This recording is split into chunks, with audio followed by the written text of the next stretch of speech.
Hey guys, कैसे हैं आप सब? आई होप आप सब बहुत अच्छे हैं, मस्त हैं एंड सभी सेफ हैं गाइस। तो स्टार्ट करते हैं बेटा जी आज के सेशन को। एंड गाइस, सेशन जो है वो काफी ज्यादा इंपॉर्टेंट रहने वाला है, क्योंकि हम सबको पता है कि 13th मई को आ चुका है क्लास 12th का एंड 10th का रिजल्ट। अब वहीं पे बहुत सारे बच्चे ऐसे हैं जिनके किसी ना किसी सब्जेक्ट में मार्क्स कम रह गए हैं। अब क्लास 10th के ऐसे बच्चे जिनके एक या दो सब्जेक्ट में मार्क्स कम आए, यानी कि पास होने के लिए बेटा जी जितने मार्क्स चाहिए थे उतने मार्क्स अगर आपके नहीं आए हैं, तो यहाँ पे आप उस एग्जाम को देकर पास हो सकते हैं। तो बच्चे डर रहे हैं कि मैम हम फेल हो गए हैं या पास है। तो मैं आपको बता देती हूँ कि अगर आपके एक या दो, क्लास 10th की बात कर रही हूँ, क्लास 10th वाले जितने बच्चे अगर उनके एक या दो सब्जेक्ट में यहाँ पे कंपार्टमेंट लगी हुई है, तो वो बच्चे एग्जाम को दे सकते हैं एंड पास हो जाएंगे। क्योंकि एग्जाम जब आप दोगे तो कहीं ना कहीं अब आपको आइडिया लग गया, तो मुझे लगता है कि बहुत सारे बच्चे पास हो सकते हैं और आप मैक्सिमम 3 बार कंपार्टमेंट का एग्जाम दे सकते हैं। ठीक है, अब बात करते हैं क्लास 12th वालों के लिए। तो क्लास 12th वाले जो बच्चे हैं, अगर उनकी किसी एक सब्जेक्ट में कंपार्टमेंट लगी है तो वो उस एग्जाम को दे सकते हैं एंड पास हो सकते हैं। अब बात आ जाती है यहाँ पे कि भाई आखिर इसके फॉर्म कब निकलते हैं, है ना? फॉर्म कब आपको फिल करना है, कौन करेगा, क्या स्कूल वाले करेंगे या आप करोगे? तो सबसे पहली चीज ये जान लो कि इसके फॉर्म निकलते कब हैं, है ना? तो अभी तो नहीं निकले हैं, लेकिन जो भी कोई अपडेट आएगा तो वो मैं आपको बिल्कुल बताऊंगी।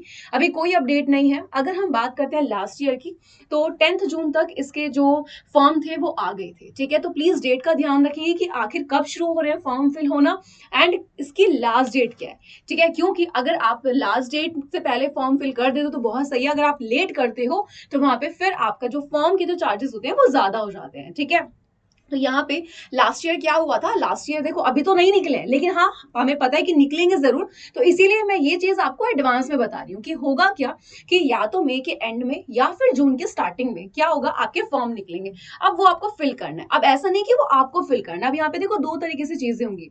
एक जो रेगुलर बच्चा है उसको फिल नहीं करना है, उसके स्कूल वाले फिल करेंगे। ठीक है, यानी कि जो बच्चा रेगुलर स्कूल जाता था तो वहां पे वो जो फॉर्म फिल करना है वो स्कूल वाले ही करेंगे। वहां पे बच्चे को कुछ नहीं करना है, बस एक चीज से अपडेट रहना है कि क्या स्कूल वालों ने फॉर्म फिल कर दिया है, नहीं कर दिया है, और आपको फीस सबमिट करनी है। तो प्लीज थोड़ा सा अपडेट रहना इस चीज के रिगार्डिंग कि आपको खुद से चीजें पता हो कि आखिर क्या करना है क्या नहीं करना है। ठीक है, थोड़ा अपडेट रहना है, क्योंकि देखो बेटा आपका सवाल है यहाँ पे रिजल्ट का। ठीक है, कैसा आना है, तो यहाँ पे आपका पूरा साल बच जाएगा। अगर पास हो जाओगे तो ठीक है।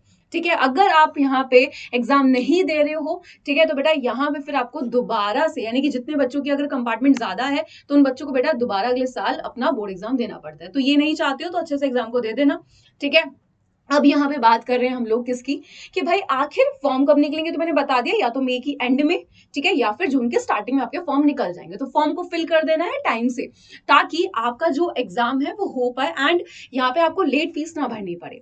चलो भाई, ये तो पता लग गया फॉर्म कब निकलेंगे। उसके बाद आपका आता है एडमिट कार्ड। ठीक है, जो कि जून के एंड तक आ जाता है और एग्जाम होगा जुलाई में। तो लास्ट ईयर भी ऐसे ही हुआ था। ठीक है, एग्जाम जुलाई में ही हुआ था एंड फिर आपका रिजल्ट आता है अगस्त तक जाके। तो ये प्रोसेस रहता है। इस बार का अभी हम लोग देखते हैं कि भाई कब आता है यहाँ पे ऑफिशियल अपडेट, कि आखिर कब आप फॉर्म फिल कर सकते हो, कब आपका एग्जाम होगा, ठीक है, कब तक एडमिट कार्ड आएगा एंड कब आपका रिजल्ट आ जाएगा। तो यहाँ पे बस इस चीज का ध्यान रखना कि जितने भी जो बच्चे हैं कि भाई अपना फॉर्म कैसे भरना है। तो रेगुलर वाले जितने भी बच्चे हैं उनके स्कूल वाला ये सारा काम करेंगे फॉर्म भरने का, आपको यहाँ पे कुछ नहीं करना है।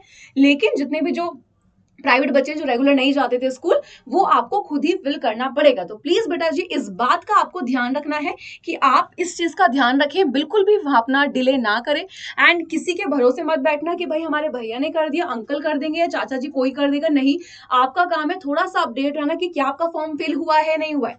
क्या यहाँ पे चलो फॉर्म तो फिल हो गया, अब यहाँ पे सब्जेक्ट की भी तैयारी करनी है, उसके लिए मैं एक अलग से वीडियो बना दूंगी कि कैसा रहता है, क्या पढ़ना पड़ेगा वापस से, क्या सेम रहेगा यहाँ पे, ये सारी की सारी चीजें जो भी आपको पढ़ के जानी है वो मैं बता दूंगी। बस फिलहाल आपको ये ध्यान रखना है अभी कि जितने बच्चों की कंपार्टमेंट है उनको फॉर्म फिल करना है, टाइम से फॉर्म फिल कर देंगे, है ना। एंड यहाँ पे फीस का एक बार बता देती हूँ कि वैसे तो नॉर्मल फीस 300 रुपए होती है, लेकिन अगर यहीं पे आप क्या कर देते हो, डिले कर देते हो, है ना, आप फॉर्म लेट फिल करते हो, तो वहां पे 2000 रुपए तक आपको देने पड़ जाते हैं। तो आप इसके लिए जरूरी है कि टाइम से फॉर्म अपना फिल कर दे, अपडेट रहे सारी चीजों से एंड अपना एडमिट कार्ड देखते रहे कि आ गया, एग्जाम कब है इस चीज का ध्यान रखें।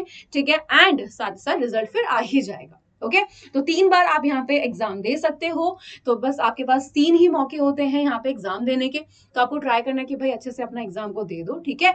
एंड टेंशन नहीं लेना है, ठीक है। जितने में भी कंपार्टमेंट लगी है अच्छे से एग्जाम देकर आओ, फॉर्म को जरूर फिल कर देना है आज से। बाकी कोई भी अपडेट होगा बेटा जी तो यहाँ पे मैं आपको बता ही दूंगी, ठीक है, टेंशन नहीं लेना है। तो मिलते हैं नेक्स्ट एक और सेशन में एक न्यू अपडेट के साथ, तब तक के लिए bye bye and take care guys.